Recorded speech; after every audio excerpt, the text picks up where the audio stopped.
আসসালামু আলাইকুম। এটা হচ্ছে রাউজান সালামতুল্লাহ স্কুল, রাউজান সালামতুল্লাহ উচ্চ বিদ্যালয়। দেখতেছেন এই যে রাউজান স্কুল মাঠ দিয়ে পানি উঠতেছে।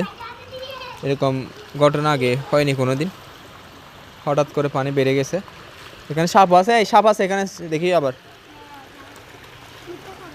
এখানে দেখুন স্কুল মাঠ, একদম স্কুল মাঠটা পুরাই গেছে। এতগুলা পানি কোথা থেকে আসলো কেউ মানে বিশ্বাস করতে পারতেছে না যে এতগুলো পানি আসছে।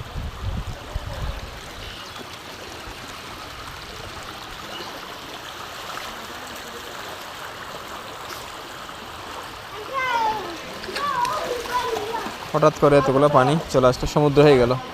এটা হচ্ছে রাউজান স্কুল মাঠ, সমুদ্র। মাঠটা একটু দেখালে দেখুন, অনেক স্পিডে পানি আসছে, বৃষ্টি কিন্তু কমে গেছে।